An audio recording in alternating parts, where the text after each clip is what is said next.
case 2, when the denominator contain linear factor some of which are repeated, यानी कुछ repeat हो रहे हो. For example, gx is equal to x minus a into x minus b square. तो x minus b square and x minus b into x minus b, तो x minus b repeat हो गए.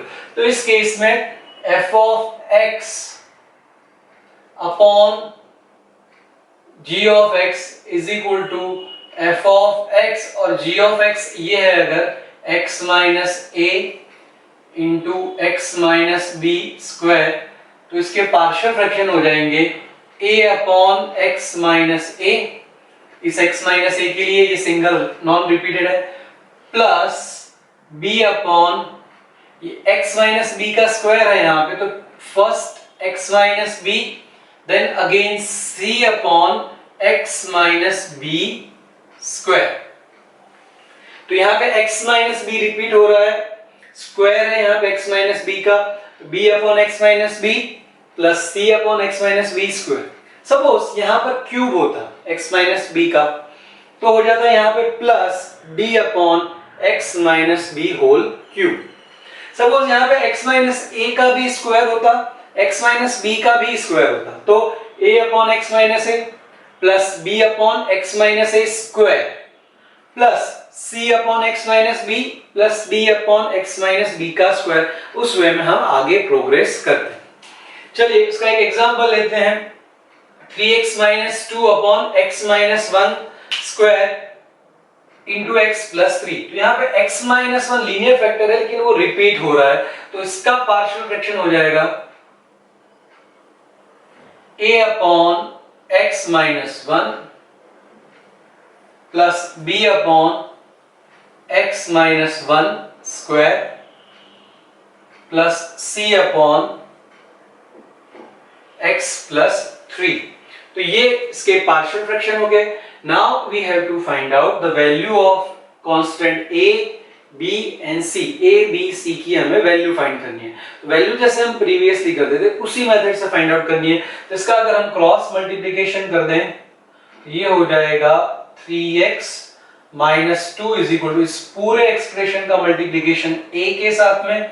सो a into ये x minus 1 square है, denominator में x minus 1 है, तो एक x माइनस 1 कैंसिल हो जाएगा, तो यहां पे रह जाएगा x minus 1 into x plus 3 plus इस पूरे का मल्टीप्लिकेशन b के साथ में.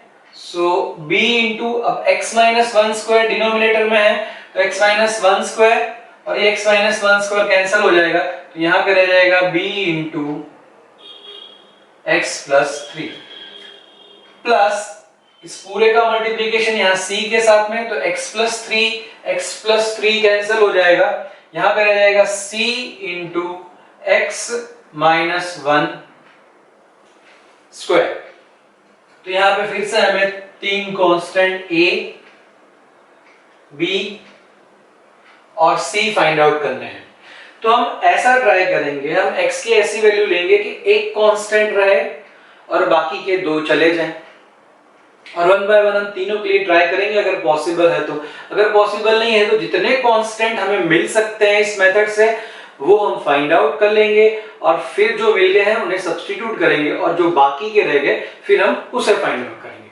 तो यहाँ पे a, b और c, a के साथ में ये दो फैक्टर्स हैं x minus 1 into x plus 3. If I take x is equal to 1, अगर मैं x की वैल्यू 1 ले लेता हूं तो x माइनस 1 है यहाँ पे, तो 1 माइनस 1 0 यानी a चला जाएगा. यहाँ पर है x माइनस 1, सो 1 माइनस 1 c चला जाएगा, b रह जाएगा, तो हम b की वैल्यू फाइंड आउट कर लेंगे by taking x is equal to 1. तो चलिए वो स्टेप करते हैं. Let x is equal to 1, तो x की वैल्यू 1 सभी जगह रिप्लेस करते हैं. सो 3 इंटू 1 3 minus 2 is equal to a into ये 0 हो जाएगा plus b into 1 plus 3 plus c into 1 minus 1 0, तो ये 0 हो गया. तो ये 3 माइनस 2 इज इक्वल टू 1, ये 0, ये हो गया 1 plus 3 4, so this is 4b और ये 0, सो b is equal to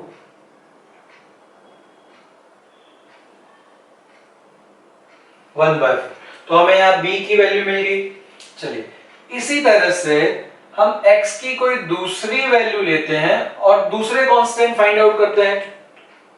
so if I take x is equal to -3, यहां पे x प्लस 3 है, यहां पर x प्लस 3 है, तो अगर मैं x की वैल्यू -3 ले लूं तो a और b चले जाएंगे, c रह जाएगा, तो हम c की वैल्यू फाइंड आउट कर लेंगे। So let's take x is equal to -3, x की वैल्यू हम -3 ले लेते हैं और रिप्लेस कर देते हैं सभी जगह पे। So 3 into -3 is -9, -2 is equal to a into -3 plus 3 0, यानी ये पोर्शन 0 हो जाएगा, प्लस b इंटू -3 प्लस 3, ये भी 0 हो जाएगा, plus c into -3 -1 whole square.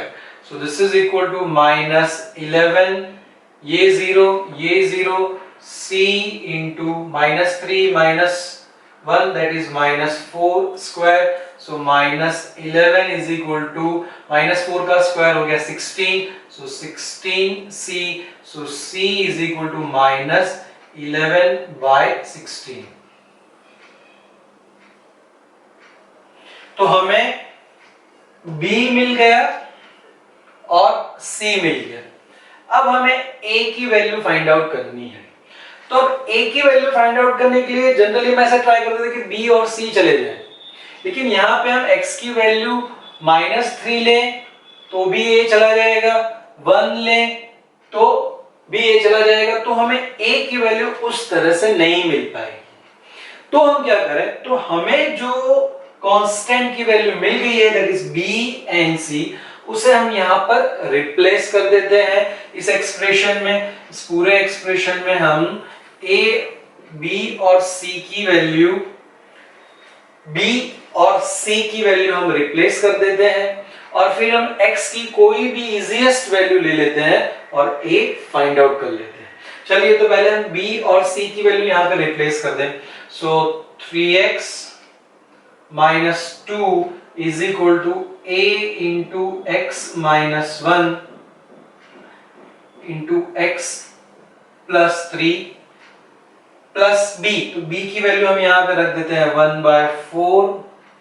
1/4 into x plus 3, फिर हम c की वैल्यू एक्सप्रेस करें तो -11/16, तो यहां प्लस है तो plus minus -11/16 x -1 whole square. तो यहां पे अभी b की वैल्यू हमने सब्स्टिट्यूट कर दी, c की वैल्यू हमने सब्स्टिट्यूट कर दी, अब हमें a फाइंड आउट करना है। तो हम x की कोई भी वैल्यू चूज कर सकते हैं, लेकिन सिर्फ हमें ये ध्यान रखना है कि एक्सप्रेशन में से a नहीं जाना चाहिए। तो एक्सप्रेशन में से a कब नहीं जाएगा, अगर x की वैल्यू 1 लेंगे तो ये पोर्शन 0 a चला जाएगा, तो x की वैल्यू 1 नहीं लेनी है।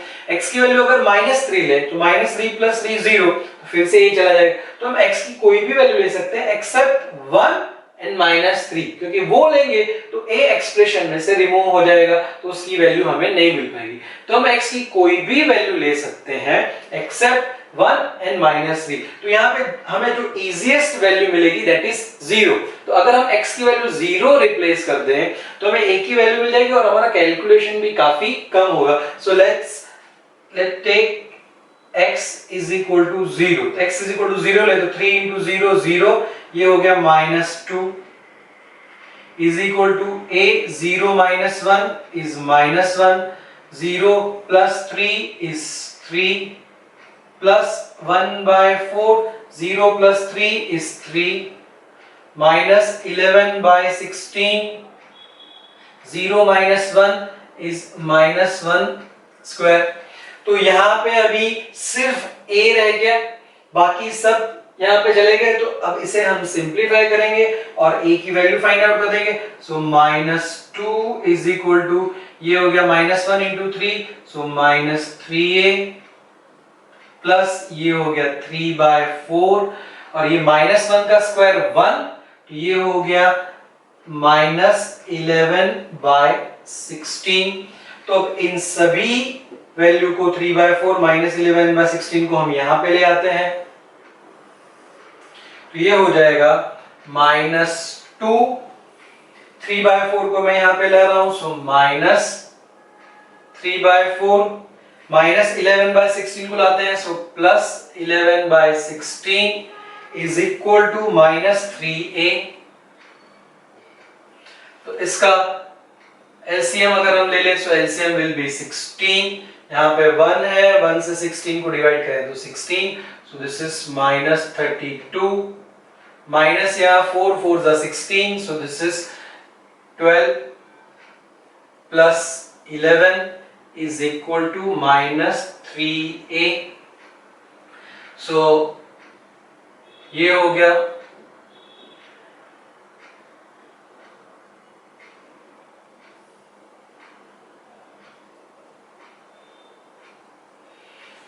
This is -44 plus 11, so this is equal to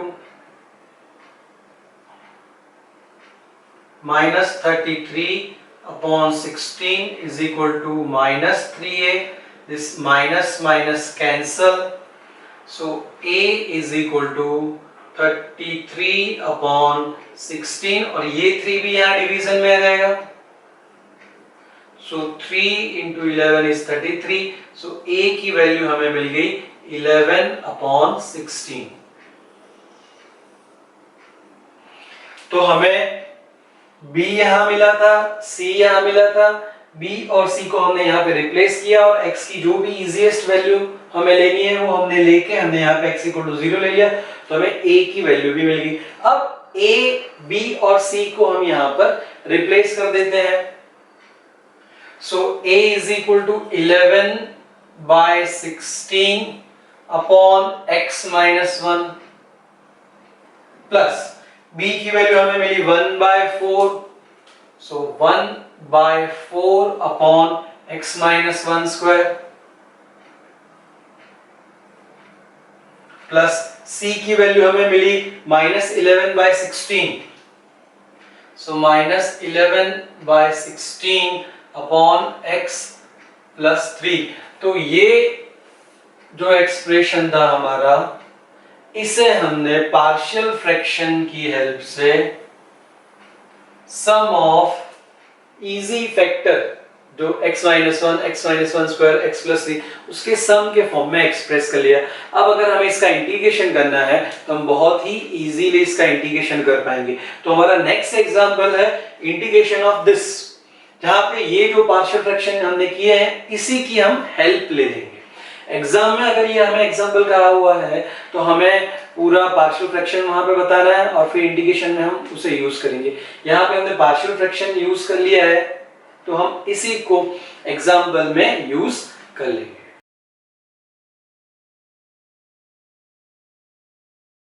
now example, integration 3x - 2 upon x - 1 whole square x + 3 dx। तो इसका हमें इंटीग्रेशन करना है जिसका हमने प्रीवियस केस में पार्शियल फ्रैक्शन ऑलरेडी किया हुआ था, तो इसे हम यहाँ पर यूज कर लेंगे।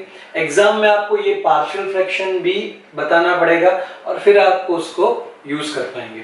तो हमने यहाँ पे इसके पार्शियल फ्रैक्शन ऑलरेडी कर दिए हैं, तो हमारा example integration 3x - 2 upon x - 1 whole square x + 3 dx।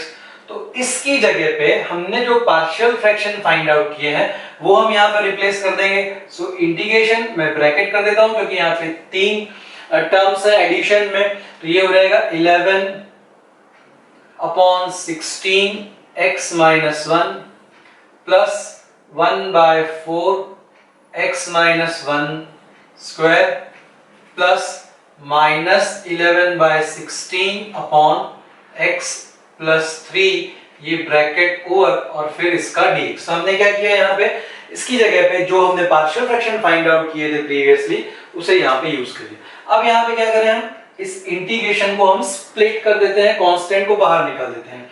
तो तो इंटीग्रेशन ऑफ दिस, सो 11/16 बाहर आ जाएगा, सो 11/16 integration of 1 upon x minus 1 dx plus यहाँ 1/4 बाहर, सो 1/4 हमने बाहर निकाल लिया, 1 upon x minus 1 whole square dx।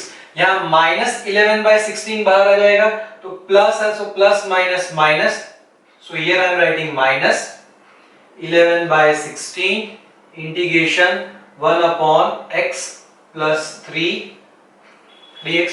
तो अब ये सिंपल एग्जांपल हो गए इंटीग्रेशन के, इसका इंटीग्रेशन हो जाएगा 11/16 log modulus of x minus 1 plus 1/4, यहाँ पे ये है 1 अपॉन x माइनस 1 स्क्वायर, इसे हम लिख सकते हैं x minus 1 raise to minus 2 dx। तो अभी हमने इसका इंटीग्रेशन नहीं किया, सिर्फ इसे ऊपर लिखा है। अब नेक्स्ट स्टेप में हम x रेज टू n की फॉर्मूला यूज कर लेंगे, माइनस 11/16, इसका इंटीग्रेशन हो गया log modulus of x plus 3 और हम एक c ले देते हैं, so 11/16 log modulus of x minus 1 plus 1/4। अब इसका इंटीग्रेशन हो जाएगा x minus 1 raise to minus 2 plus 1 upon minus 2 plus 1। ये कौन सी मेथड से, x रेज टू n का इंटीग्रेशन होता है x raise to n plus 1 upon n plus 1। तो यहाँ x माइनस 1 का integration x minus 1 raise to minus 2 plus 1 upon minus 2 plus 1। अब यहाँ पे x का कोएफिशिएंट 1 है, इसलिए कुछ डिवाइड या ऐसा कुछ करने की जरूरत नहीं है। Minus 11/16 log modulus of x plus 3 plus c, so this is equal to 11/16 log of x minus 1। चलिए तो ये हो जाएगा minus 2 plus 1, minus 2 plus 1 means minus 1, तो ये माइनस 1 हो गया, तो ये प्लस माइनस हम यहाँ पे माइनस कर देते हैं, सो माइनस 1/4 और ये हो जाएगा x minus 1 raise to minus 1, x minus 1 raise to minus 1 minus 11/16 log x plus 3 plus c। यहाँ पे अगर हम जाएं तो x minus 1 raise to minus 1 है, तो उसे हम लिख सकते हैं 1 अपॉन x माइनस 1, तो 11/16 log x minus 1 minus 1/4 into ये x माइनस 1 हो गया minus 11/16 log modulus of x plus 3 plus c। So this is our answer. तो ये इंटीग्रेशन करने के बाद यहाँ पे हमें आंसर मिल गया, फिर हमने सिर्फ उसको सिंपलर फॉर्म किया है। तो हमने एग्जाम्पल में इसका पार्शियल फ्रैक्शन किया, जो हमने प्रीवियसली किया था वो हमने यहाँ पे यूज कर लिया, और फिर इसकी जगह पे हमने पार्शियल फ्रैक्शन से जो रिजल्ट मिला वो लिख दिया। इसे हमने इंटीग्रेशन को सेपरेट कर दिया, तो हमारे 3 सिंपल इंटीग्रेशन के फॉर्म्स हो गए, उसको हमने इंटीग्रेशन कर दिया। So once again friend, partial fraction is very helpful in converting such expression into addition.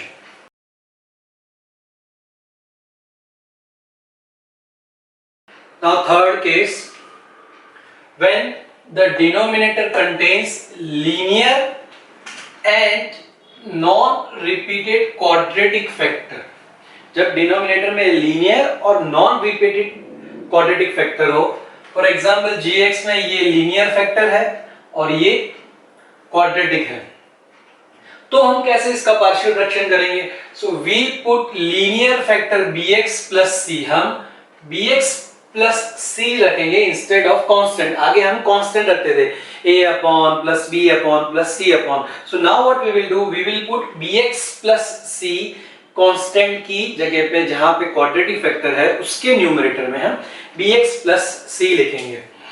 तो for example f of x upon g of x is equal to f of x upon x minus a1 ax square plus bx plus c है, तो ये हमारा linear factor है।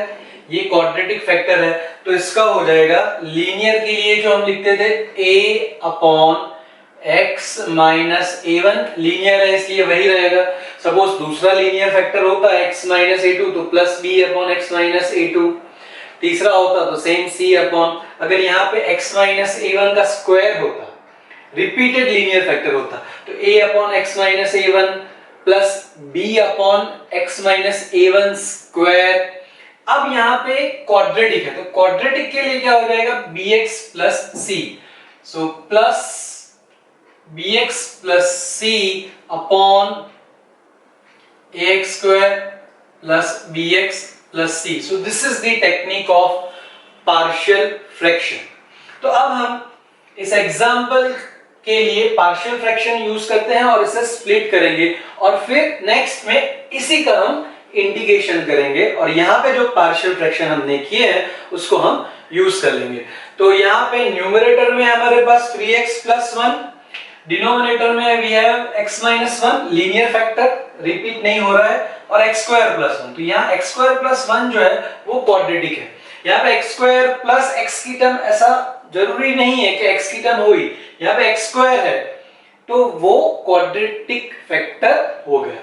तो इसके अभी हमें पार्शियल फ्रैक्शन करने हैं, तो इसके पार्शियल फ्रैक्शन होंगे जो हमने इस तरह से किए हैं, this is equal to a upon x minus 1, ये लीनियर फैक्टर है इसलिए, प्लस ये क्वाड्रेटिक फैक्टर है इसलिए यहाँ पे हो जाएगा bx plus c upon x square plus 1। Now we have to find this constant a, b and c, ये तीन कांस्टेंट हमें फाइंड आउट करने हैं जैसे हम प्रीवियसली करते हैं। चलिए तो यहाँ पे a b c find out करते हैं। तो फिर से इसका मल्टीप्लिकेशन a के साथ में और इस पूरे एक्सप्रेशन के साथ में, तो ये हो जाएगा 3x plus 1 is equal to a into x minus 1 into x square plus 1 upon x minus 1। तो इसका मल्टीप्लिकेशन इस a के साथ में हो गया। चलिए सिमिलरली इस पूरे के साथ में मींस bx प्लस c, इसके साथ में इसका मल्टीप्लिकेशन हुआ, so x minus 1 into x square plus 1 upon x square plus 1। तो यहाँ पे ये x minus 1 cancel, x square plus 1 cancel, so we left with 3x plus 1 is equal to a into x square plus 1 plus bx plus c into x minus 1। अगर आप चाहें तो ये step skip कर सकते हैं, दिस इंटू दिस, तो x minus 1 cancel, तो डायरेक्ट ये लिख दीजिए this into this, x square plus 1 cancel, ये स्टेप डायरेक्ट हम लिख सकते हैं। Now we have to find this a, b and c, a, b और c हमें फाइंड आउट करना है। तो यहाँ पे हम फिर से ट्राई करेंगे कि अगर कोई x की पर्टिकुलर वैल्यू लेने से हमें कोई कांस्टेंट अगर मिल रहा है तो वो हम फाइंड आउट करेंगे। जितने भी कांस्टेंट इस तरह से हम फाइंड आउट कर सकते हैं वो सभी कांस्टेंट हम फाइंड आउट कर लेंगे। फिर जो कांस्टेंट फाइंड आउट करने के बाकी रह गए उन्हें फाइंड करने के लिए जो मिल गए हैं उन्हें हम सब्स्टिट्यूट कर देंगे और फिर हम आगे प्रोसेस करेंगे। तो यहाँ पे a, b और c है, तो अगर मैं x की वैल्यू 1 ले लूं, if I take x is equal to 1, so 1 minus 1 0, 0 into whole of this bracket, तो ये पूरा 0 हो जाएगा, मींस b और c चले जाएंगे।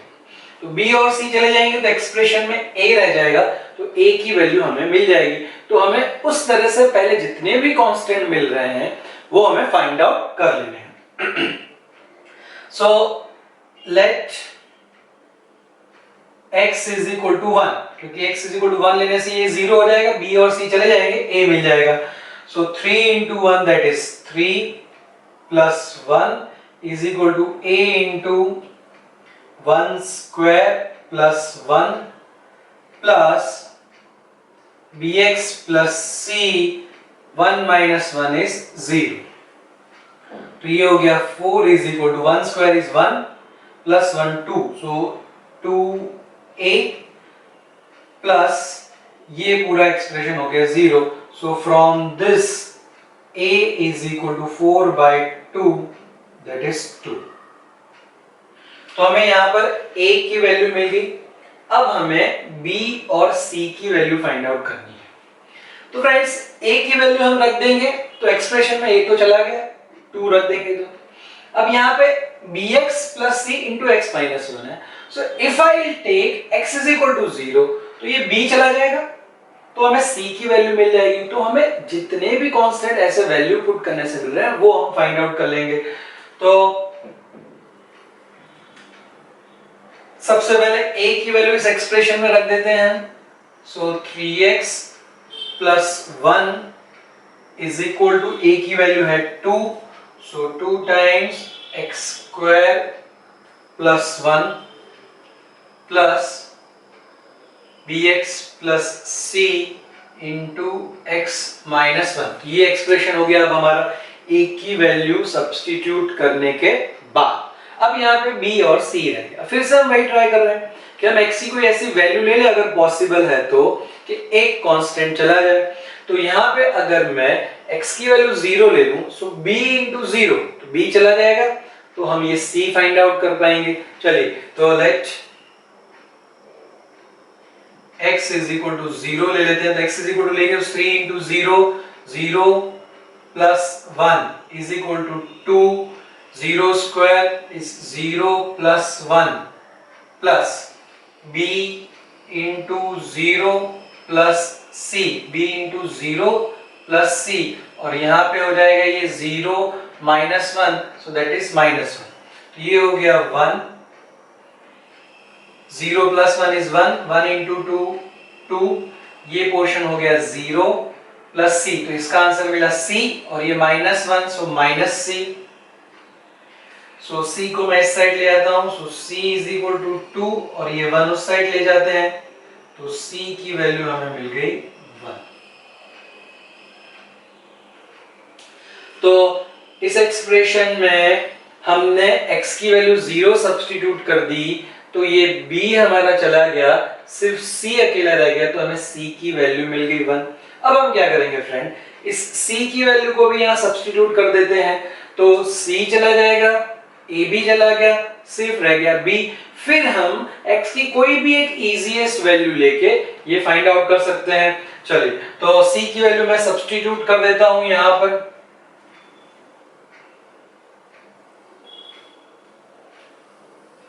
तो ये हो जाएगा 3x plus 1 is equals to 2 times x square plus 1 plus bx plus c, तो c की वैल्यू है 1 into x minus 1। तो अब ये एक्सप्रेशन रह गया, पहले हमारे पास ये था, उसमें हमने x की वैल्यू 1 ले ली, तो हमें a की वैल्यू 2 मिल गई। तो अब इसमें हमने a की वैल्यू 2 सब्स्टिट्यूट कर दी, तो हमें ये वाला एक्सप्रेशन मिल गया, जिसमें सिर्फ b और c है।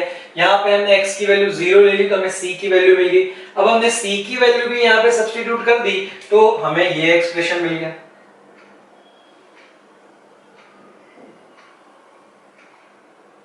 अब हमें b फाइंड आउट करना है, तो हम x की यहाँ पे कोई भी वैल्यू ले लें, सिर्फ हमें ऐसी वैल्यू नहीं लेनी कि जिससे b चला जाए।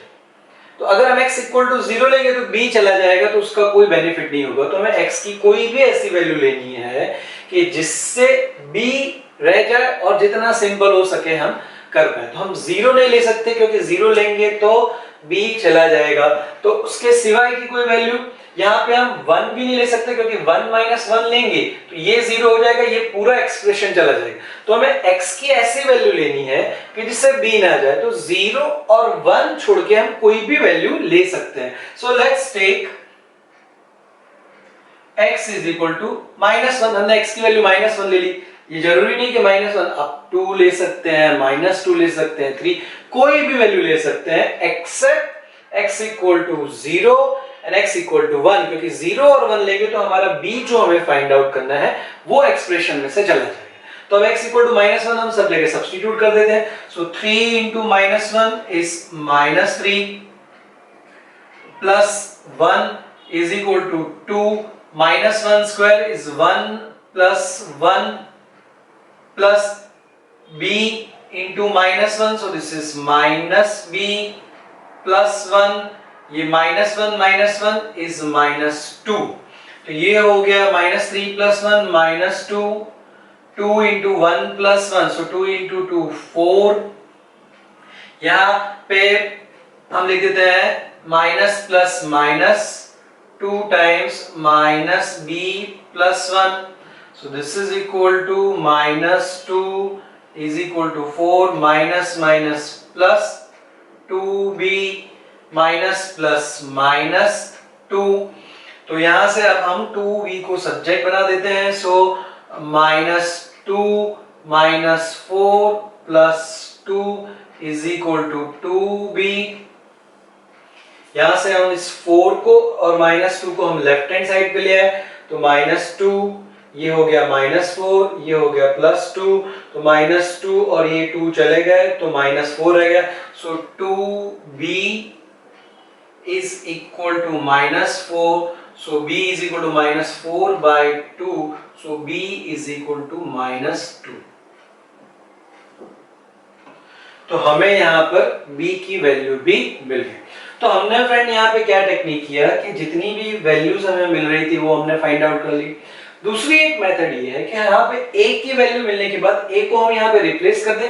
अब इस पूरे एक्सप्रेशन को हम एक्सपांड कर दें, राइट हैंड साइड में जो भी है उसे हम एक्सपांड कर दें, फिर हम x स्क्वायर का कोएफिशिएंट कंपेयर करें, x का कोएफिशिएंट कंपेयर करें, कांस्टेंट को कंपेयर करें, तो हमें a b c या जितने भी कांस्टेंट उसके फॉर्म में एक इक्वेशन मिलेगा। उस इक्वेशन को सॉल्व करें तो भी हमें कांस्टेंट की वैल्यू मिल सकती है। तो आप वो मेथड भी ट्राई कर सकते हैं या इस तरह से भी कर सकते हैं। तो हमें a b और c की वैल्यू मिली। अब ये वैल्यू हम यहाँ पर रिप्लेस कर देते हैं। So this is equal to a upon, तो a की वैल्यू है 2, सो 2 upon x minus 1 plus b की वैल्यू मिली है -2, ये हो जाएगा -2x, c की वैल्यू है 1, सो +1 अपॉन x स्क्वायर प्लस 1। तो हमने पार्शियल फ्रैक्शन की हेल्प से 3x plus 1 upon x minus 1 into x square plus 1 को इस फॉर्म में लिख दिया।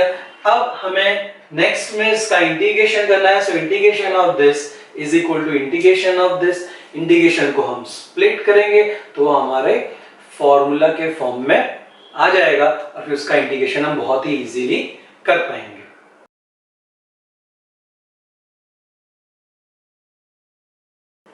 ओके, सो नाउ जिसका हमने पार्शियल फ्रैक्शन किया प्रीवियस केस में, उसी का हम इंटीग्रेशन करना चाहते हैं। So integration 3x plus 1 upon x minus 1 into x square plus 1।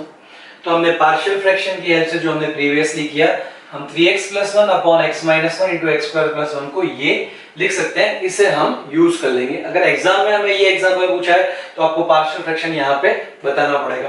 तो integration 3x plus 1 upon x minus 1 into x square plus 1 dx, this is equal to, we can write, इसकी जगह पे ये पूरा एक्सप्रेशन हम लिख देते हैं। सो 2 upon x minus 1 plus -2x plus 1 upon x square plus 1 dx। तो अभी हमें इसका इंटीग्रेशन करना है, तो हम इसे इस प्लस से स्प्लिट कर देते हैं, कांस्टेंट को बाहर निकाल देते हैं, तो ये हो जाएगा 2 बाहर आ गया, integration 1 upon x minus 1 dx plus integration -2x plus 1 upon x square plus 1 dx। अब इसका इंटीग्रेशन तो बहुत इजी है, 1 अपॉन x का इंटीग्रेशन log x। यहाँ पे इसका इंटीग्रेशन करना है तो हम क्या कर सकते हैं फ्रेंड, इस प्लस से इन दोनों को हम सेपरेट करते हैं। तो -2x/x² + 1 प्लस 1/x² + 1, तो एक में वो फॉर्मूला यूज कर सकते हैं, नीचे फंक्शन ऊपर उसका डेरिवेटिव, और दूसरा हमारा tan इनवर्स x वाला हो जाएगा। So I can write this as 2 integration 1/x² - 1 dx, then plus integration -2x/x² + 1 dx plus integration 1/x² + 1 dx। तो ये तीन एग्जांपल हो गए। सो 2 integration 1 this is x -1 dx, यहां पे ये माइनस को हम बाहर ले लेते हैं, तो ये हो जाएगा -2x/x²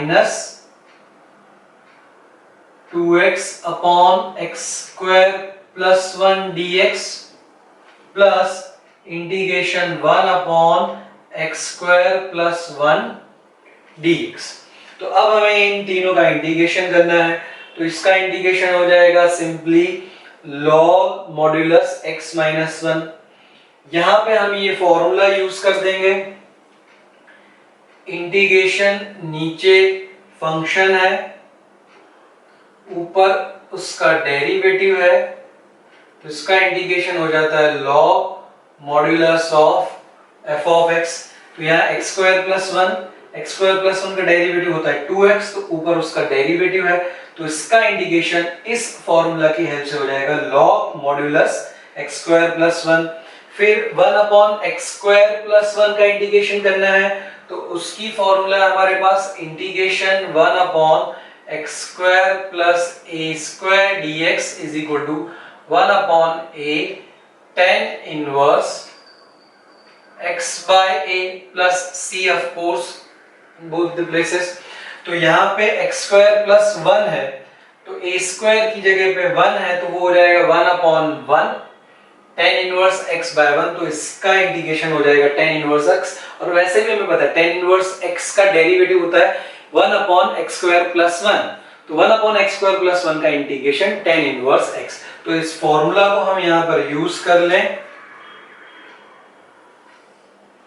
so this is equal to 2, इसका इंटीग्रेशन हो गया log modulus of x - 1, then minus इसका इंटीग्रेशन इस फॉर्मूला की हेल्प से हो गया log modulus of x² + 1 plus इसका इंटीग्रेशन इस फॉर्मूला की हेल्प से 1/1 tan inverse x/1, so that is tan inverse x plus c। So this is the integration of 3x + 1/x - 1 into x² + 1।